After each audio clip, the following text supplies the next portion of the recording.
Tinokuchengamidza muchirongwa Mike Samba Show. Pachikuva chino chatinogara tichingotaura kuti hachina basa nezera, nekuti panopembererwa vanhu vanenge vaita zvinogara zvakadaro, vadiki, vane zera repakati, vanodonzva, vese munovaona pano. Asi hatigonopinda muchikamu chino tisina kutenda vakotsveri vedu vedande mutande vanotipa masaisai kuti tigone kutandadzana nepasi rose nedande mutande. Zvinoendeka mufunge. Mike Samba Show is powered by dande mutande. Nhasi vadikani, rambai muchitandadzana nesu mugoona kuti ari pano nhasi ndiani. Asi ndoda kumbotanga ndaverenga macomments enyu, zvinyorwa zvenyu zvamunotitumira mumashure mekunge maona maprogram. Izvi zvinyorwa zvakaitwa pamusoro pamwenje yakabva yandakabata kubva kuna Wellington Benza. Wakadi yako Wellington, tinovimba kuti unofara. Hanze thank you Mike Samba nekutiigira mwenje pachikuva chemhemberero, kunzwa kukomborerwa nechirongwa. Tinokutenda chaizvo kana chirongwa chiri kukomborera. Yechipiri iri kubva kuna Tinotenda Mudarikwa, iri kuti mwenje is talented and well grounded. I enjoyed the interview. Tinokutendai chaizvo kana muchifadzwa nezvatinoita isusu womufaro wedu kunge tichitandadzana nesu. Nhasi tatsikwa nevakuru vakuru. Tinonzwa kuremekedzwa zvakanyanya baba. Makadi zvenyu? Ndinofara zvangu. Makadiwo Mike Samba? Mufaro wangu kunge muri pachikuva chemhemberero.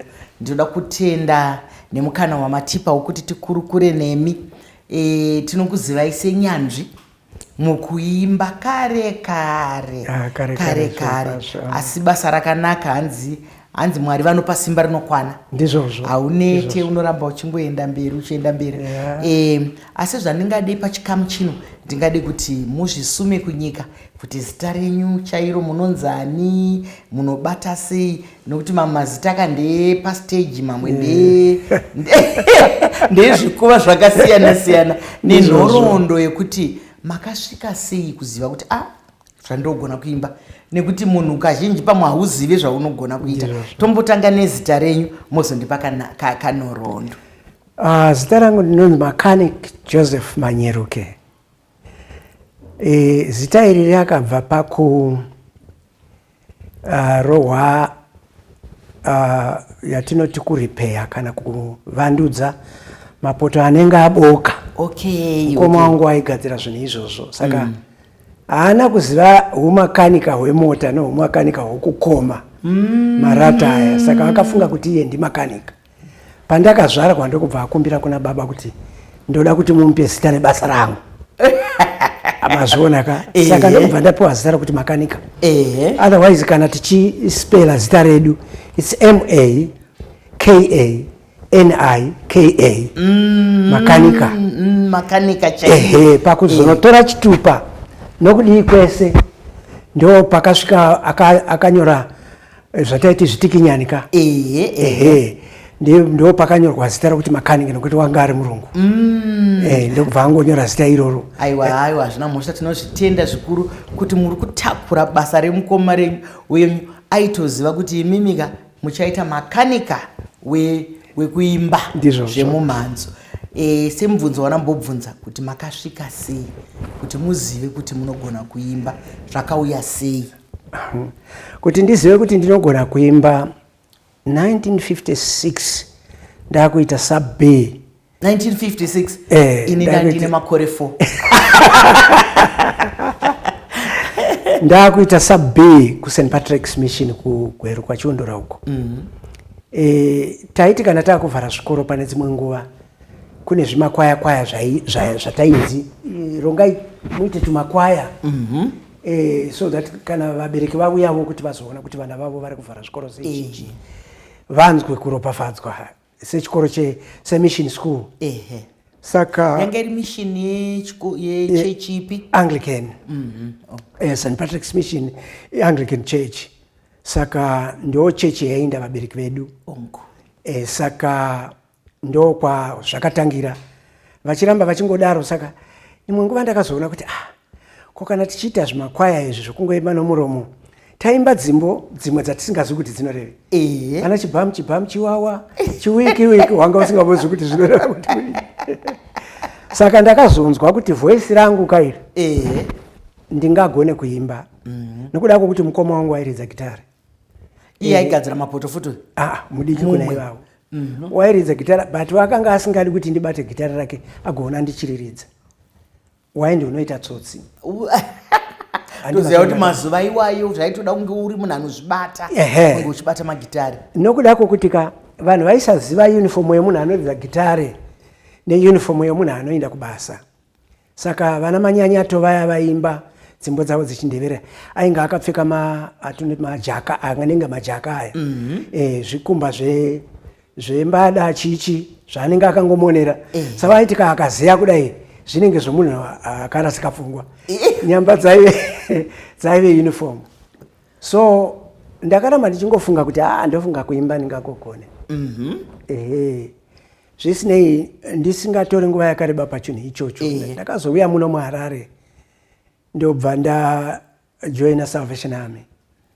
Now Salvation Army vanoti kana vanga vachitikana makaienda sei muchibva kuAnglican nokuti ndoziva kuti Anglican nehondo yeruponiso zvakatosiyana. Zvakasiyana. Makakwezvwa nei?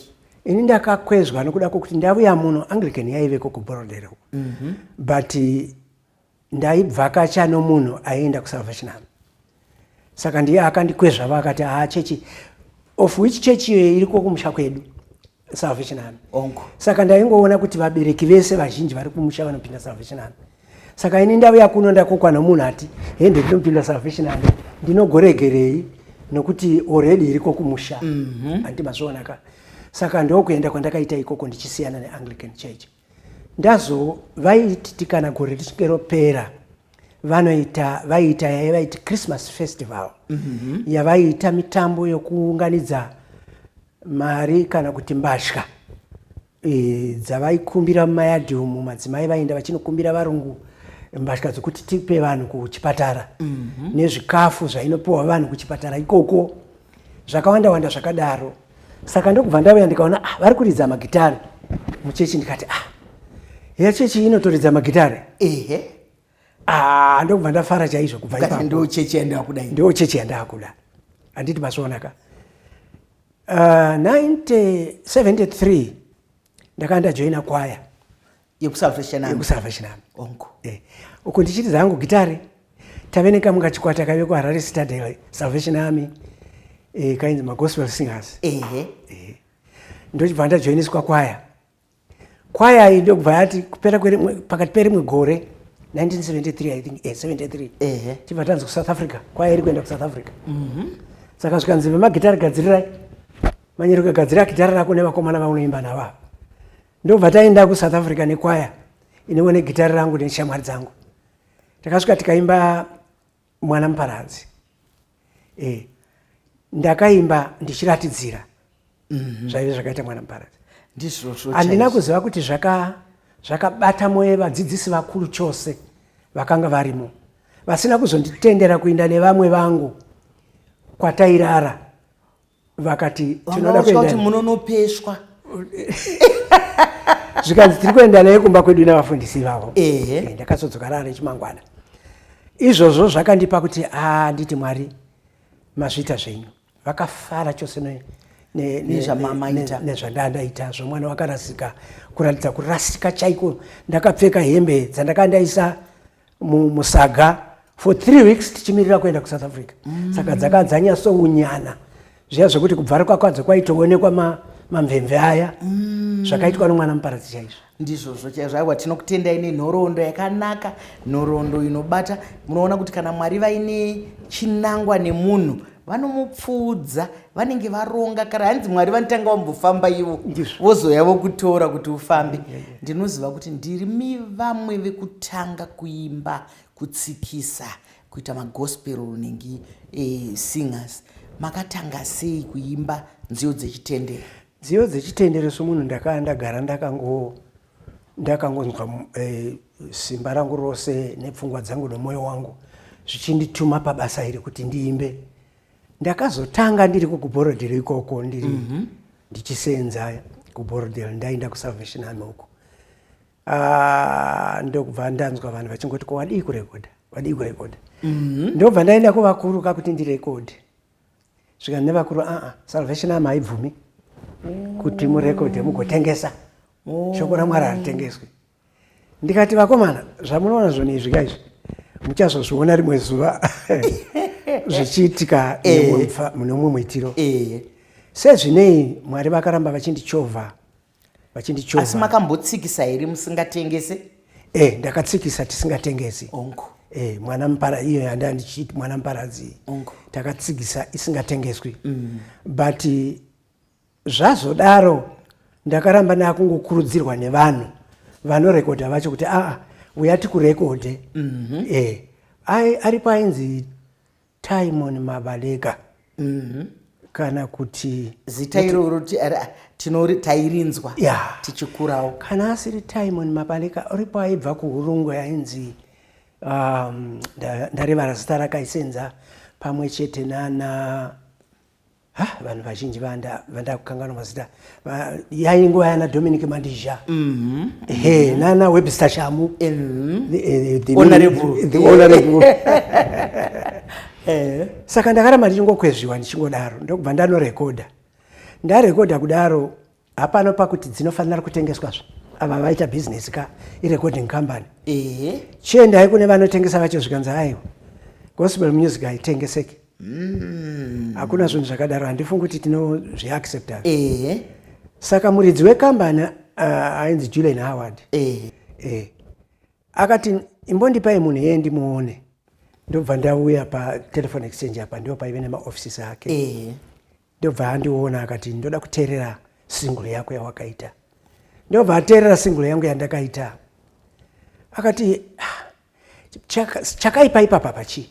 Ndikati handizivi. Motobvunza vanotengesa.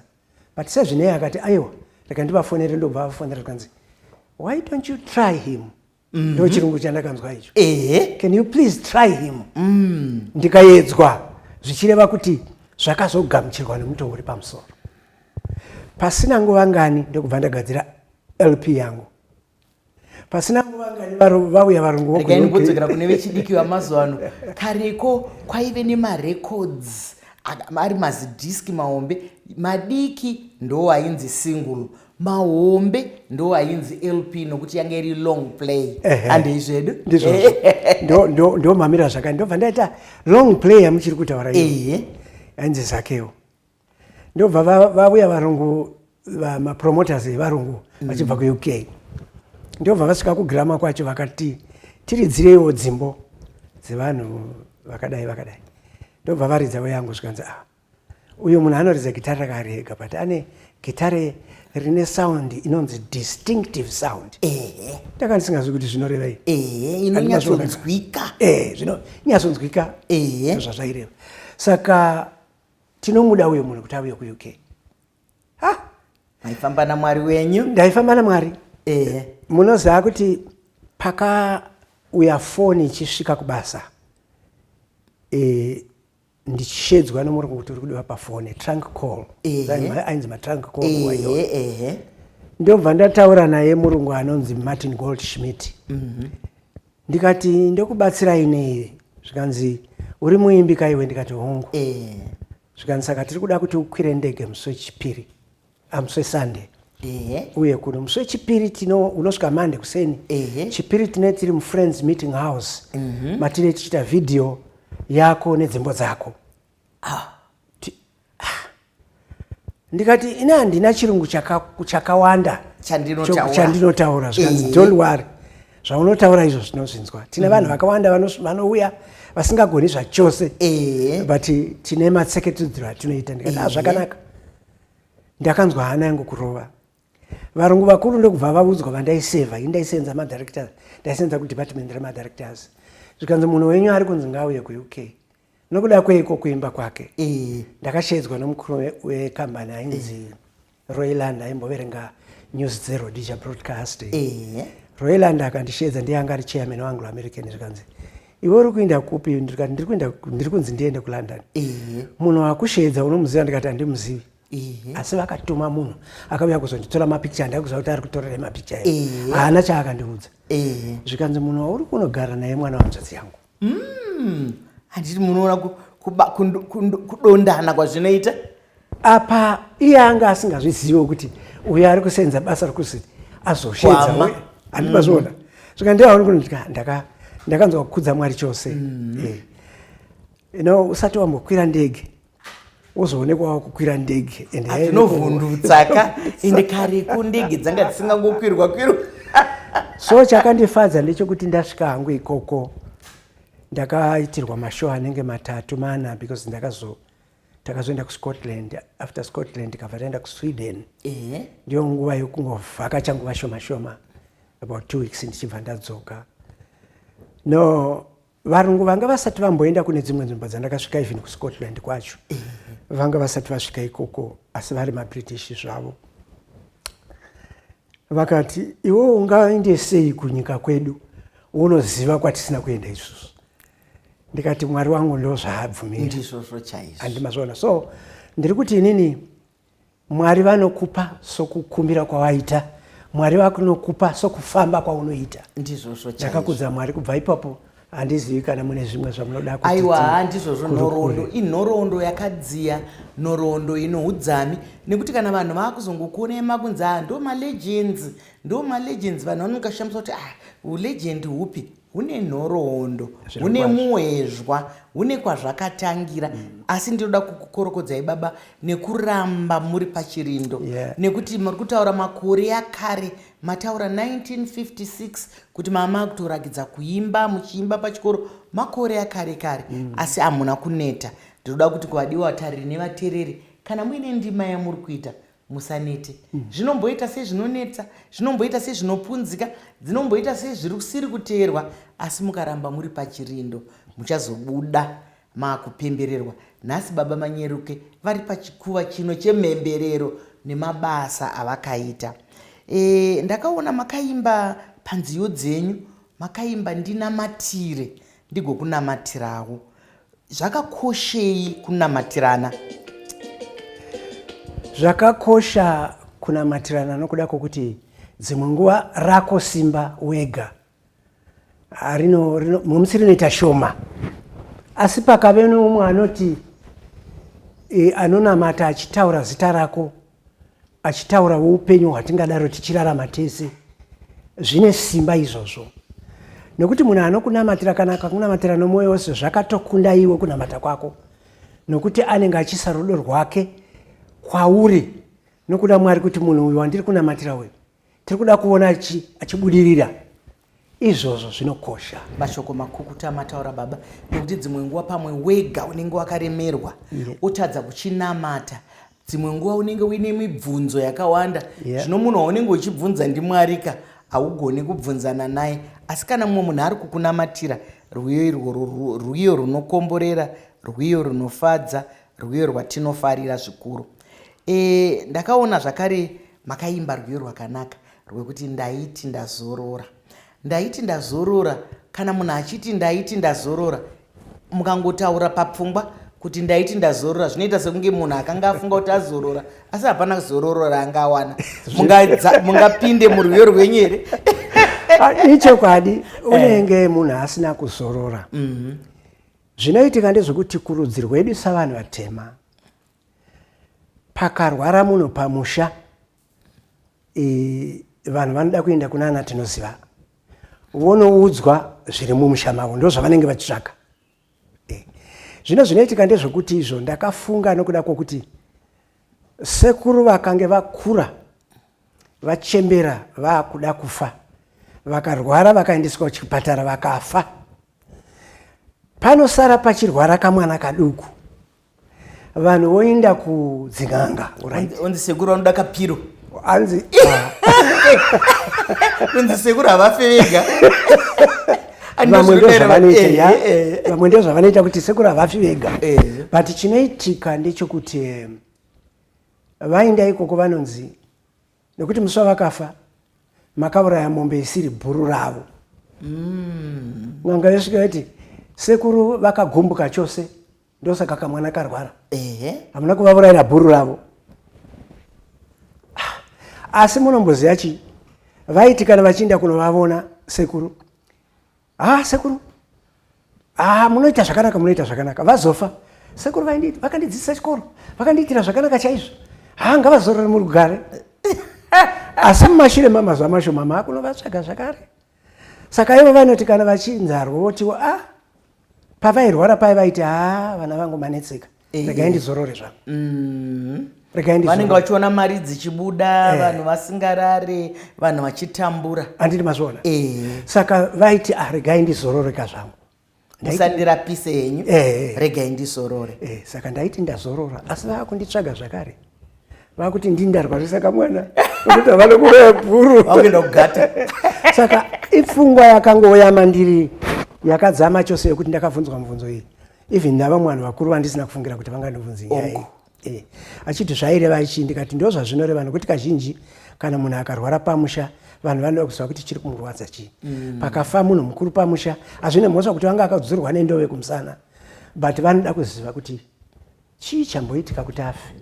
Ndizvozvo itsika yedu yekuti vanhu vanozoenda kugata asi isu hatipikisani nezvamunodaira tinongoti hero jira kufuka kana kuwarira asi tinoona dzimwe nguva nyaya dzinobva ikoko dzinokonzera mhosho dzimwe nguva panoita marehwa sekutaura kwatiri kuita nababa manyeruke pano kuti munhu wechikuru akafa zvinonzi panosara pachifa umwe mudiki hanzi nokuti kwavanoenda ikoko kunodiwa piro yekuti vanonotsamira kamuzukuru zvino mungafunga kuti mwari ndo zvavangaite here izvozvo mwari havashandi vachidaro sekuziva kwedu pakutenda kwedu asi hanzi dzimwe nguva tinoti ndaiti ndazorora asi tiri kukurudzira kuti kana muchinge muine vakwegura mukati memusha wenyu ngavarege kukuremerai ngavarege kukuremerai vabatsirei vaitirei zvakanaka nekuti nhasi varipo mangwana havapo netsika zvakare nevanhu vedu zvekuti munhu akangokura zvekuchembera unonzwa sei asiri kufa ndiye ari kuuraya vamwe nguva yekufa ndeyamwari aitongerwe namwari inoita kuvana inoita kuvanhu vakuru munhu anenge angoitirwa nyasha dzake namwari. Mari tsanangura rwiyo rwenyu zvakanaka makataura pamusoro penyika kunaka kwayo sei makaimba kunaka kwenyika? Ndakaimba kunaka kwenyika pane dzimwe nguva vaimbi kana tichimba tikasaimba rufaro rwuri matiri munyika medu tiri vatuki hazvikomboreresi nyika kana tichitsvaga nzira dzokutsondora. Ndakati ndichimba ndiri mustudio umwe murume akauya kwandiri akati iwe unotiimbira rumbo rwokuti nyika yakanaka ini ndisina kana shereni muumwe.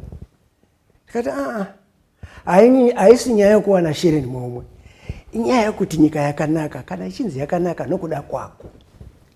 Tiri maruva aMwari anoshamisa okuti kana Mwari vachitiona tichifamba tichivhakaira nokudadadzika tichifamba Mwari vanofara nokuti vanoti zvisvika zvangu hezvo. Saka vakatiisa munyika yatinofanira kuti tiyakanaka nokuti hatipinzi zvakawanda kunyange zvematongerwo enyika chaizvo hatizvipinzi apa.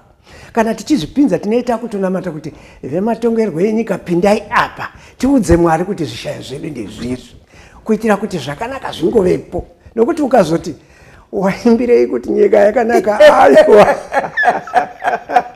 mashoko makukuta muri kutaura baba kuti nyika yakanaka apa mabva manyatsoisa mashoko akanaka ekuti nyika yakanaka nekuti iwewe wakanaka. Asi ndambonzwa munhu anombosunga achiti ndakaipa mati mambomunzwa kunyange nyika yese ikati munhu uyu akaipa asi iye anotoshama kuti ndaita sei vari kundidaro nekuti kudii. Saka nyika yakanaka nekuti iwewe wakasikwa kuti uunze runako wakasikwa kuti uropafadze vamwe vanhu ukomborere vamwe vanhu hongu nhunha dziripo nhamo dziripo asi nyika yakanaka. Asi kunakawo chaizvo yakanaka nokuti munoziva kana tichitarisa pazvivhitivhiti baba tichitarisa tichiverenga mumasaisai nedzimwe nzvimbo nemamabhuku akadaro uchiona madzimai nana baba vakatakura mukwende kunzi kune hondo apa vatiza apa vaita sei tinotenda Mwari nenziyo dzenyu vakaimba pamusoro pemukadzi waPotifa. Iyo ndiyo inonzi nyaya manje yemudzimai waPotifa. Hanzi zvaita sei? Potifa waive mambo ka sokuziva kwamunozviita. Potifa wakanga ari mambo mukuru chose, uye aino mudzimai akanaka chaizvo. But nokuda kwokuti Joseph wakanga ari muroti, munhu wakanga akaropafadzwa naMwari pamusoro pounhu hwake, asungwa aenda kujeri. Kujeri ikoko wakasvika akaita zvakanaka ndokubva apiwa key dzejeri, akanzi ndiye anogova chikafu chaimomo, achishandira futi mudzimai waPotifa mumba make. Mudzimai waPotifa wakaona jaya rakanaka samare rainzi Joseph. Pane dzimwe nguva kuda vanhu havazivi kuti ndinonzi mechanic Joseph Manyeruka. Saka vakaona mukomana wakanaka wainzi Joseph, akamuchiva akamuda kwazvo, akamunyengetedza nedzimwe nzira dzokuti amunyengetedze nadzo.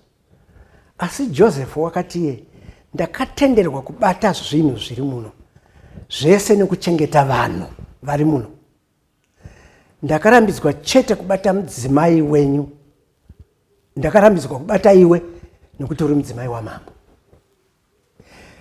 Hazviitwi nevanhu varume vangani kuti unoramba mudzimai achiti ndakuda, vashomanene vakadaro. Saka ndakafunga chaizvo ndichiona nyaya dzichiitika dzakawanda dzinoitika munyika. Ndobva ndati Mwari ndipei kuti ndiimbe rumbo. Wakaparidzwa nomumwe murume akandiparidzira zvakanaka pano.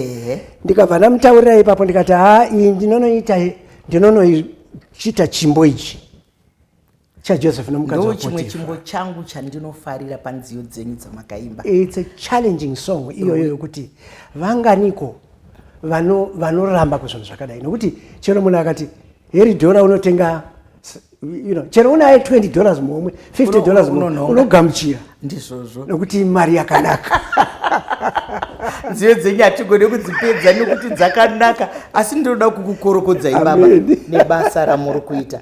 Muri kushumira soko raMwari mukuimba, muri kuparidza, makabva nazvo kare, nokuti muri kuona kuti vazhinji vakuita izvino makavagadzirira nzira, nekuti makatanga zvichinzi hazvibhadharwe, ndezvemahara, ndezvekungoti vanhu vateerere, ndezvekutandadza vanhu. Asi mazuva ano makona kuti hakuna basa rekutandadza vanhu ka. Vamwe vakutoita nyang'ambo dzataiudzwa mahara nanasekuru raabasa. Handiti zvese zvaabasa. Saka tinotenda kuti kana madzisekuru edu nemadzimbuya edu achitanga ndima dziri kunakira, hanzi kamoto kamberevere kanopisa matanda ari mberi, ikoko kumberi ndokwazvave zvanakira munhu wese. Ndinoona kuti pese pamunoimba baba, munoimba negitari renyu. Regai ndikumbire Tino akusvitsei gitari renyu, mumboti ridzira kamwe karwiyo kamungade, asi muno izwi renyu rakanakisa, kuridza kwenyu kwakanaka, muropafadzwe.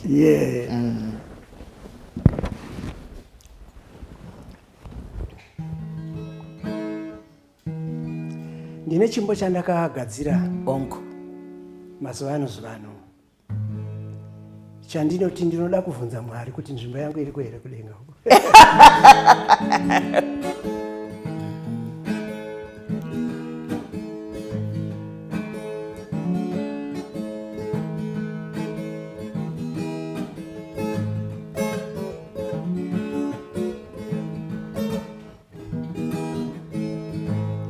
Ndina muvhunzo mukuru kwazvo kwamuri baba vangu vokudenga, makandichengetera here nzvimbo yangu kudenga, nzvimbo yangu iyeyi, nzvimbo yangu iyeyi, nzvimbo yangu iyeyi, nzvimbo yangu,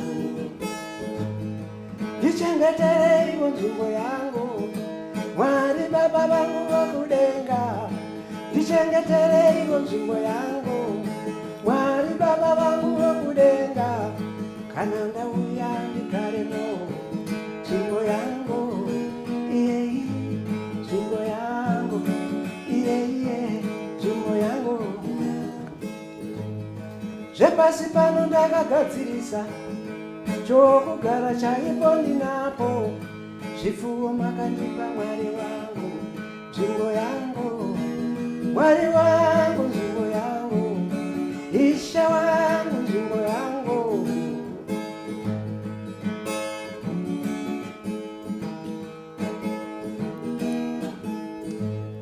Handidi kuve muvengi wevanhu, nokuti denga ndinoridawo.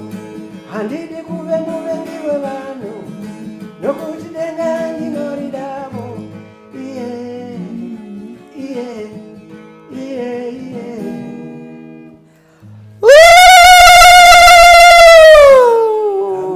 Kuimba kunodakadza. Aiwa, mune izwi renyu rakanaka. Hanzi patinoshumira Mwari vanonzwa. Asi nzvimbo mataura pano iripo, hanzi zvasungwa kupanyika nekudenga zvasungwa zvakare. Vadikani, ndinofunga kuti panguva ino yatiri, nguva yekunge takaungana semhuri, mafadzwa nguva ino yekisimusi, baba manyeruke vachitipa nhoroondo yavo vachitiimbira. Ini ndaropafadzwa. Ndinovimba kuti nemiwo maropafadzwa. Tinoramba tichingokushuvirai zororo iroro rakanaka negoredzva rinopundutso. Hatigone kupedza tisina kutenda vedande mutande vatipa masaisai ekuti tigone kutandadzana. Mazviona kavadikani kuti nedande mutande zvaendeka. Mike Samba Show is powered by dande mutande. Zvakadi kusangana zvakare nguva inotevera kana Mwari atipa nduramo noupenyu.